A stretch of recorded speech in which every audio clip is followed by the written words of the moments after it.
끔찍한 이야기인데요. 조지아주에서 벌어진 일인데 이 29살 난 이 못돼 먹은 로버트 키스 틴처 3세라는 이놈이 할머니를 자기 친할머니를 냉동실에다가 비닐로 싸서 넣어두었다.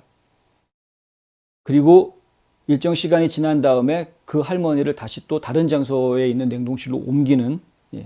근데 끔찍한 이야기는 그 옮길 때까지만 해도 할머니가 살아 있었다라는 이야기입니다.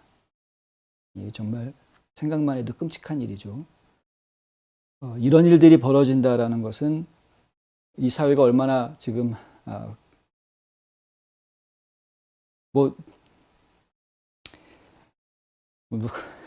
참 제가 할 말을 잃습니다. 어쨌든 이 틴처라는 사람은 악의적 살인, 중범죄 살인, 가중 구타 혐의로 체포가 됐고요. 그리고 사체를 유기하고 은닉한 혐의도 지금 받고 있습니다.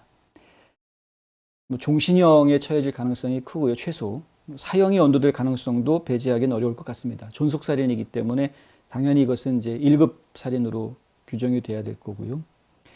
맥클레치 뉴스에서 입수한 진술에 따르면 틴처는 지난 12월 달에 할머니 시신을 냉동실로 끌고 갔는데 이미 할머니 시신을 냉동실로 끌고 갈 때 그 시신은 뼈가 다 부러져 있는 상황이었었다.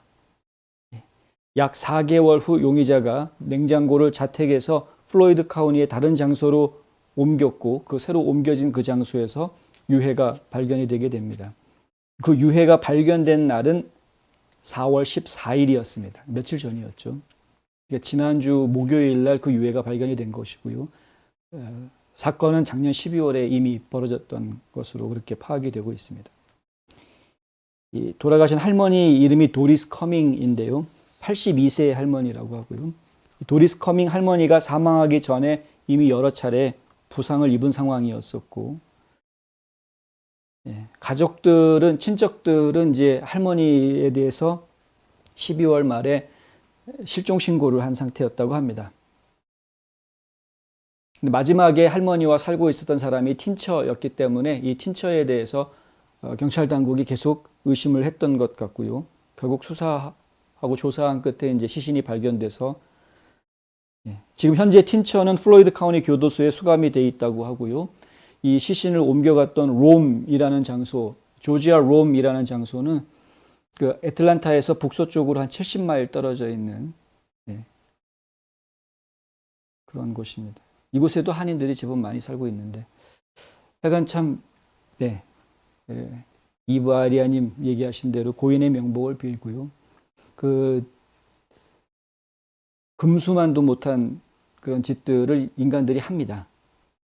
어제 오늘의 이야기는 아니죠. 근데 우리가 다른 거는 몰라도 이런 금수만도 못한 짓을 해서는 안 될 텐데 어쩌다가 이렇게 될까라는 생각이 참 안타깝기 짝이 없습니다. 일단은 우리가 죄를 안 짓고 사는 것이 좋은데요. 살다 보면은 죄를 아예 안 지을 수도 없는 것이 또 인간들의 나약한 모습이기 때문에, 근데 죄를 지었을 때 상당히 중요합니다. 죄를 지었을 때 그 죄를 스스로가 인정하고 죄값을 받겠다라고 결단하고 그리고 용서를 구하는 자세를 갖는 것이, 그것이 우리가 해야 될 자세입니다. 인간으로서 가져야 될 자세입니다. 죄를 지었을 때는 반드시 그 죄에 대해서 회개하고 용서를 구하는 것이 그 다음에 뒤따를 수 있는 것이니까요. 회개하고 돌이켜야 하는 것입니다. 이게 내가 지은 죄를 감추려고 하고 덮으려고 한다고 해결되지 않습니다. 60년이 지나서 살인사건 용의자가 발견되는, 자백하는 이런 일들이 60년뿐만 아니라 수십 년이 지나서 종종 우리 사회의 뉴스로 들려오는데, 그런 뉴스들이 들려올 때 같이 나오는 이야기가 뭡니까?